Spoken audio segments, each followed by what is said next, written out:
Nigga, my feet on point. Nigga, this whoop okay. Hold on, come down, young boy. Make sure I'm straight on stage. I took the backers run. Spent 100 grand on cake. Stole an all-out walk-out game. Fuck, nigga, don't throw no shade. I'm back with another video. Today I'm here with Mama Q. And today reaction, we're gonna be reacting to the Baton Rouge Effect Part 2. Y'all been in the comments, just been spamming, asking me keep reacting to the Baton Rouge Effect. So I got y'all. We right now currently reacted to NBA YoungBoy new album. He just dropped recently, a little while ago.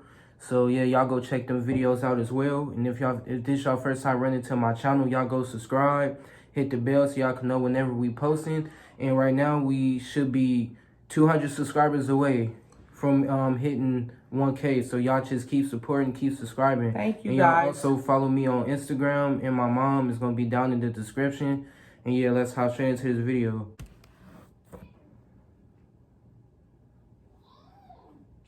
The first chapter of the Baton Rouge feud concluded with the loss of G Money, the release of Fredo Bang, the introduction to Boulevard Quick, and the success of the NBA brand. It became reality TV at its best. As the beef grew, fans and critics alike began to choose sides, not understanding the seriousness of it all. For every success story, there's a story of one who died, sometimes more than one. So whenever you see an artist at the top of the game, it's not always talent. It's about whoever gonna put in that work to get there and do whatever it takes to stay there. Unfortunately, the rap game is set up that way, and it's exactly what it sounds like, a game. But it's chess, not checkers. And when you're checkmating this game, it's for real. There's no coming back to start all over. NBA YoungBoy's career took off, and like him or not, it's way too late to hate. He's reached household name status nationally and internationally, and has sustained himself a position in the industry. Meanwhile, after his release from prison, Fredo Bang hit the scene and picked up the TBG torch and ran with it. At the same time, Boulevard Quick had surfaced as one of TBG's top representatives, and they both instantly became a product of the Baton Rouge feud. Let's get involved.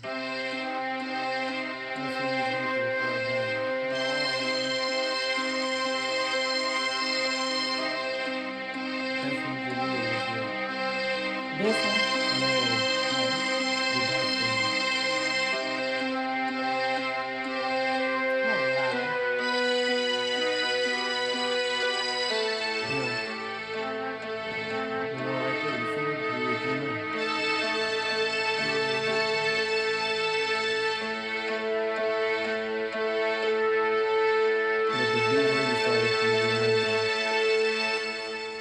If you can make it here, you can make it anywhere, is what people say when it's rough in their city. And because the world is a ghetto, they're probably right. It's an old saying, but still very relevant for many cities and states alike, one of which stands out more than the others. Baton Rouge is a small city that's growing a big reputation amongst the rap community and in the world in general. It's the capital of Louisiana, the home of the LSU Tigers and Southern University Jaguars. Baton Rouge is a leader in sugarcane production and one of the last cities in the United States that takes major pride in its world of rodeo, which often supports the thought by outsiders that BR is all cowboys, sugarcane fields, and dirt roads. Contrary to outsiders' belief, Baton Rouge is just as busy and alive as some major cities. It's also a title holder for the murder capital of the world, ranking in the top 12 between 2008 and 2018. The 70802 area code was the highest area where law enforcement saw violence. Police in Baton Rouge, Louisiana, say two men exchanged gunfire early Sunday.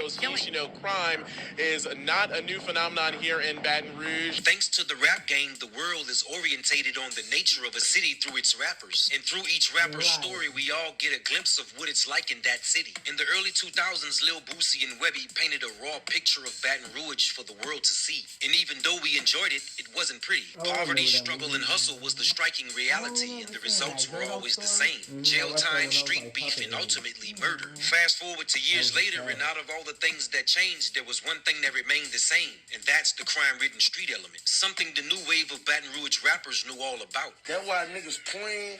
I don't blow up in this music. I'm already out my top. A nigga out this top with money, that's a bad fucking combination. At the end of 2018, BR lost one of its most notable street figures and rising rap artist, Boulevard Quick. Boulevard Quick often talked about prison life, boasting about his status as a big dog amongst other prisoners, and how the parish can break you if you're soft. I never got fucked over in the parish, nigga. I keep telling these bitch ass. Hey, come here. Put this shit out there, man.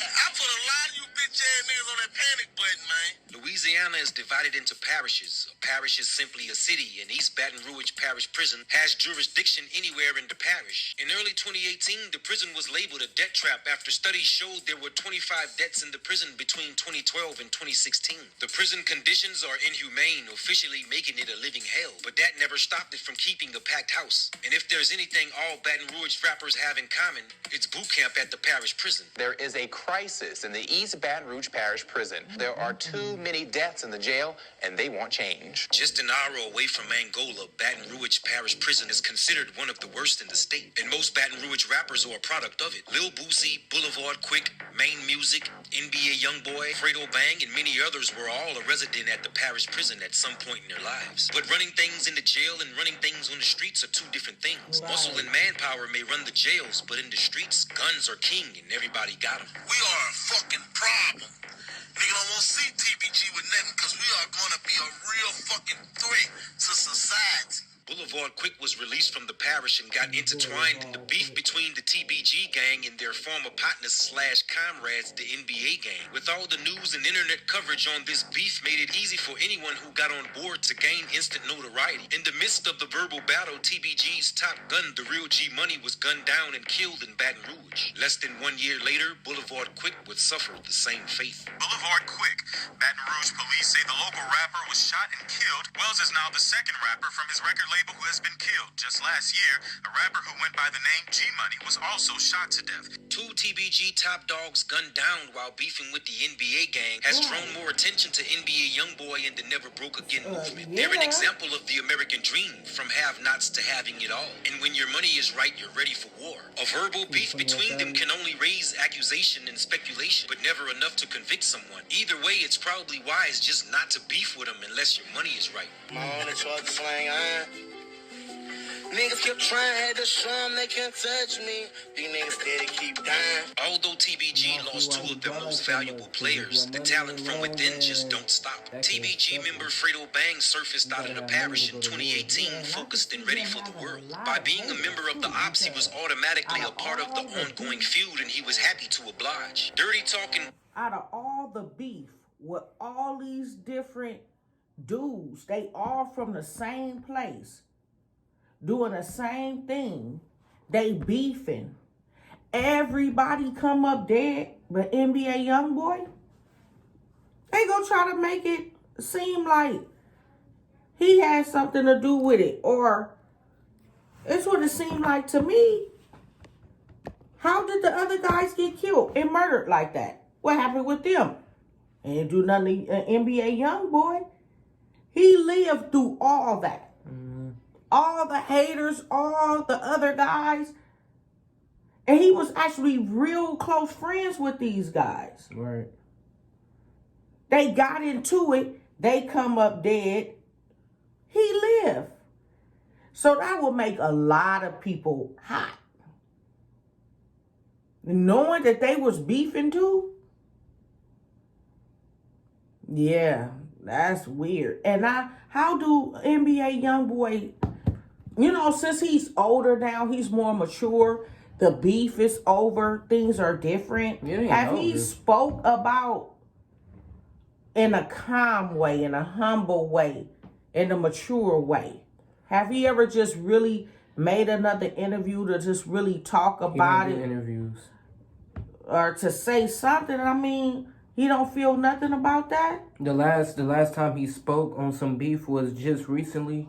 I think he is either Ben. I think it was Ben. He posted something on his story talking mess about Jada Youngin, saying that when we had to drop on you or something, when we pulled up on you, you ran like a mark or whatever and stuff like that. And it was just going back and forth. Quando Rondo, which is NBA YoungBoy artist, you know, was talking about Jada Youngin, saying he get his chain snatched so many times and stuff like that. And Boosie haven't said nothing about it? No, because that's not his beef. That's not a part of that.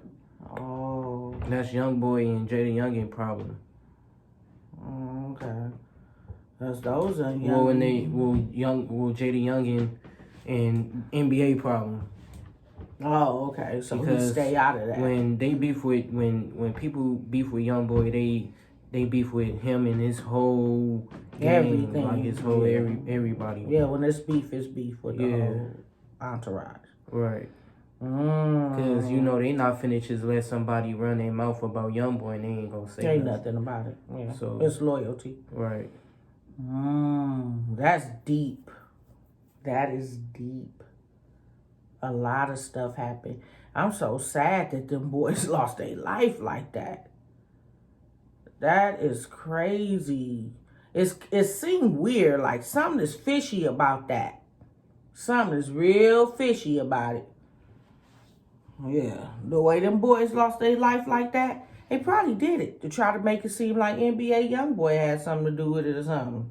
I ain't gonna speak on nothing. Well, I don't know how could they just come up dead? Because if somebody get locked up for something, I ain't trying to be the one say, oh, he says, I ain't saying nothing. No, nobody's gonna be a snitch. They ain't saying nothing. I don't know what happened. I don't know what happened. But if I did, I ain't speaking on what happened. You know, I feel so bad for NBA YoungBoy because he have to take the weight of all that stuff. He's 20 years old. And he have to take so much weight off of so much. His family, the homies, shit that didn't happen. His fans, people in the world, music, money, bitches. 20 years old. And have to go through all that. And then they had the authority, the audacity to get mad because he want to soften up his songs or because he don't want to rap about shooting a nigga.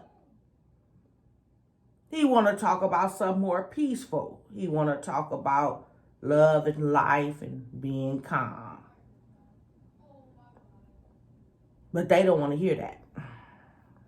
They want to hear, boom, they want to, yeah, I'm going to shoot all you hoes. We go there tonight. I'm going to kill you. That's what they want to hear. And then every time he drop a song like that, they be like, oh, he said this about him. Yeah. He said this about this. He's violent. He sneaked this He's on this. He's that. They driving him crazy. That poor child, 20 years old, have to go through all that. Family, women, niggas, friends, kids, all that. Fans. Oh, Lord. NBA YoungBoy, I'm so proud of you. You are so strong. And enjoy your year vacation. Enjoy it. Because I would. Don't say nothing. Don't rap. Don't answer nobody's questions. Don't prove your point to nobody. You can't tell him not to prove a point to. No, he did that enough in his music. I said a year, sit down. He don't have to say nothing to nothing. He rich enough to sit down for a year. And then, after that, let him have it again. How much he gonna lose his mind? Trying to deal with all that mess. He don't say nothing like about everything. That's what well, I said. It seems like he say something to everything to me. He talk about everything. Everything that I've been listening to with you, he have said it all. He has let it rip from everything, DJ. There's nothing else left he can say. He got to go through more so that he can say more. He got to have something to talk about. I think that's... so we need to leave him alone and so that, he can what you grow. just said just brought up something because I forgot his name. If y'all remember it, what I'm finna say, y'all comment down. But it was a rapper, well, OG from Baton Rouge that dissed YoungBoy talking about your album was trash. It sounded like you got nothing else to talk about. Yeah, he said you need to go back. You need to go back to the hood so you could come up with some new stories. Oh, wow. And then when him taking his break, kind of go 2 and 2. I don't know if he took it to consideration as in, you know what, you probably right. I might need to talk about a whole bunch of new stuff. Because people be getting tired saying, oh, he say Free D-Dog too much. Every song he say Free D-Dog too much. I don't know. I do. I agree. And that's not a hater remark. It's just that he's growing. He's only 20. He can still have so much to go through. So he have to go through them things to be able to talk to us about it so we can know what he's going through. He just said enough already. We can react all we want to react as much as we want to off the NBA YoungBoy. But he have said so much. He have to go through more so he can say, okay, you guys, check this out. Now I'm on something different. This is how I feel now. This is what I'm doing now. This is what I learned from all the stuff that I said to you guys in the past. And that's what I want to react off of. Everything he do, I want to react off of it. I don't want to hear nothing, not unless I'm with you. And I'm going to watch him grow with you, because both of you guys are 20. So I'm going to watch him grow. And I want to hear everything he got to say. Mama Q go be reacting, baby.